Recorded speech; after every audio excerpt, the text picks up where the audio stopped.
YouTube? What's going on, world? Al King here, CEO, founder, Top Networkers Group. I got a quick thought or two for you guys. I hope you can hear me because I know I have the window up. It's a little warm here in California today. I would throw the AC on, but I'm not really trying to do all that. I just wanted to share a couple of thoughts about Baltimore and what's actually transpiring there right now.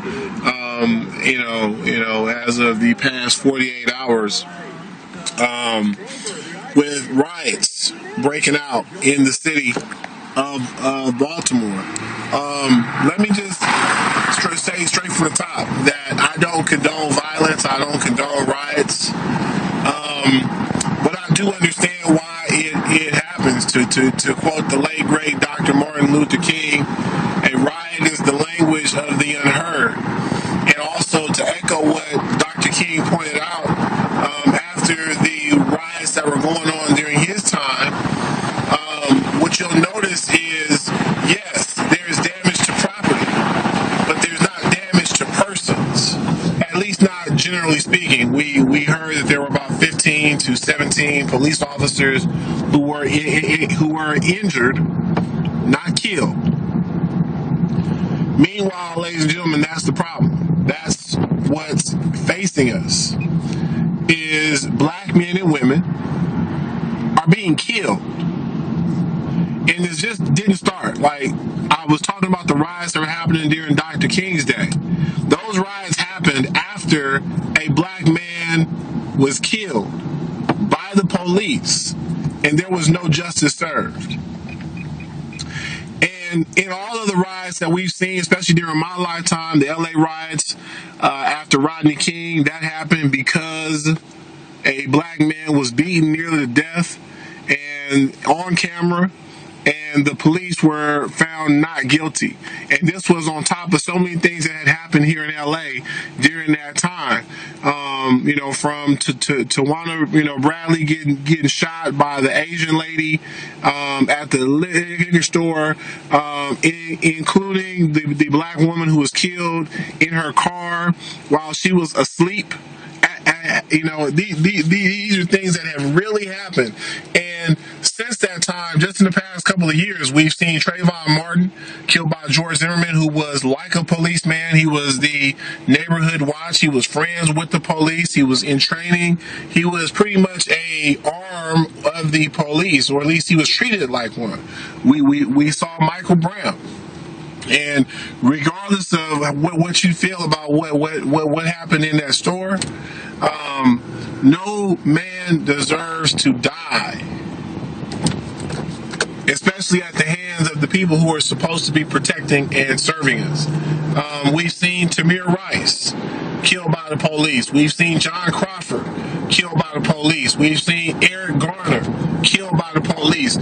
Every single time, you guys, the police are killing black people. And this is the problem. But when the riot breaks out, what you see on social media are people condemning the rioters.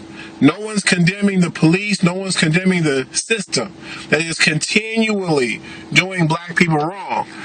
Meanwhile, just last week, the entire nation was enthralled with the story of Bruce Jenner. And I'm going to be real, you guys. I have a cousin who is a transgender. So I am very well aware of that struggle that many of them are going through. And here in America, to be real about it, we care more about giving transgender people a space to feel comfortable than we do about making sure that black people feel comfortable. We don't care. We're not listening. If police were murdering transgendered individuals at the rate that they are murdering black people and getting away with it, that's the main part, because you got to understand that. Not only are police killing blacks, but they're getting away with it. If this were happening to any other community, we'd be up in arms about it. And the fact that we're not is a problem. Again, rioting is not the answer. We've seen several riots. Nothing has changed. Police are still killing black men, still to this day.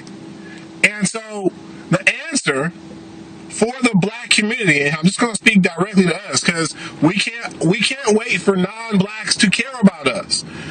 Look, for those who follow Top Networkers Group, for those who are really following it, you know about the black folder, which is part of our one MLM system. Now, I've never, said that white people can't work with us. White people have always been invited to work with us. But what I found out from being in the industry for over 15 years, and I don't care how anyone feels about it, most white people don't want to work with black people. They don't want to follow a black man's lead. I don't care who disagrees with that. I've got experience with it. I've got 15 years of approaching people of all races to work together, to work with me. They don't want to do it, right? Listen, I've even had white people who did want to work with me struggle with getting their network. Because again, listen, I've had some funny experiences. I remember one gentleman, he was awesome, still awesome to this day, but his business partner, I could tell she didn't want to be in business with a black guy.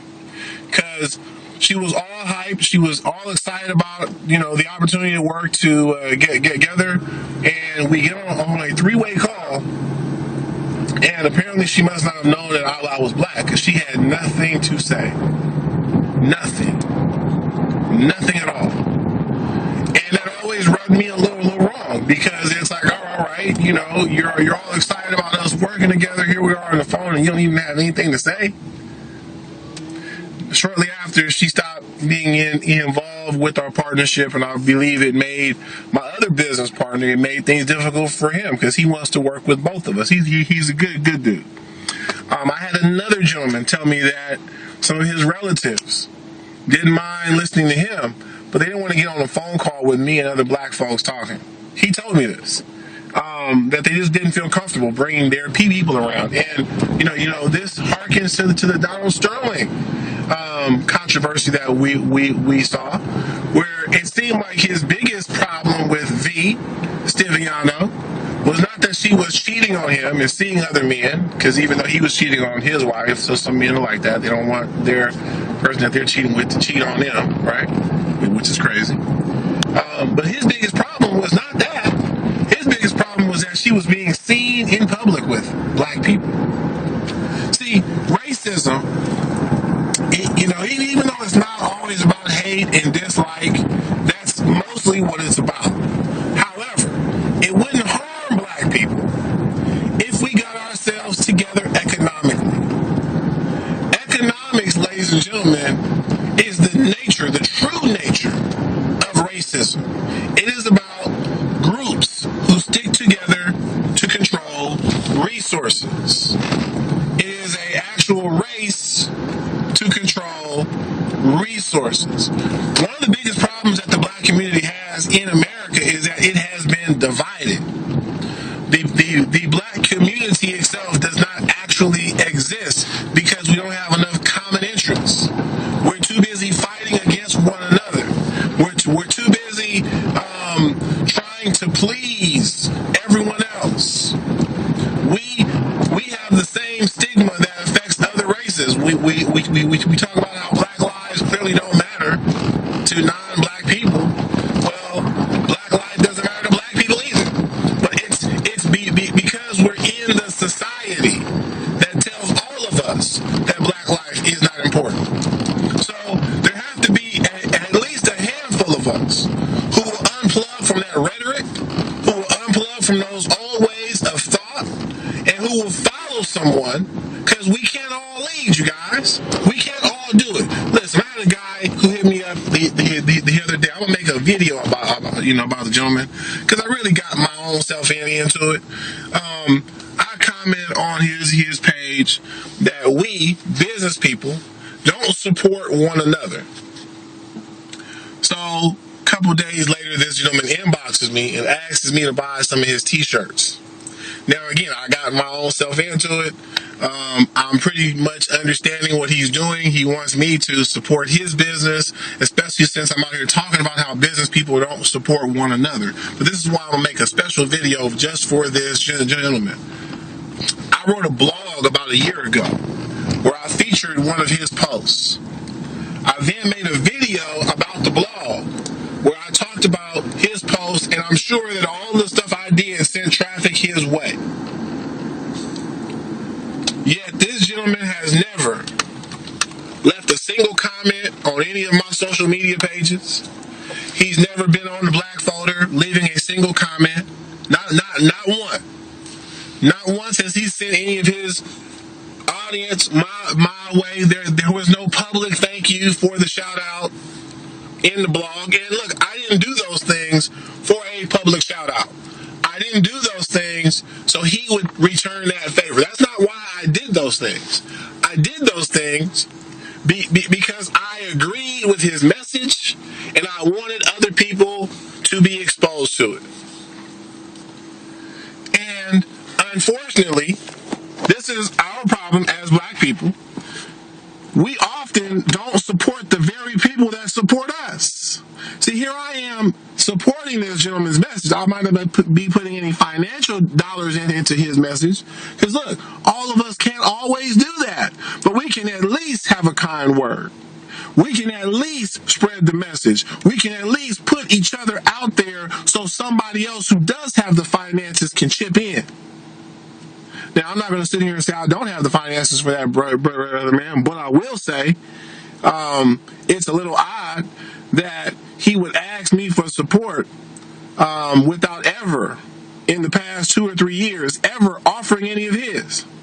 And that's what we as black people, we have to conquer that mentality, this nonsense of constantly battling one another. You know what I'm saying? Constantly wanting to argue with and fight with one another. We are not each other's enemy. The system is our enemy. When you're black in America, the police are the enemy for black people. There might be good cops out there, and that's great. But black people aren't meeting them. Not most of us. So look, you guys. Those are some of my thoughts. Visit the black folder and contact me. Let's be serious about working together as an organization, not for a company, because we don't own these companies, you guys. We want to instead use the companies so we can make money. Then we can go do other things. See you at the top.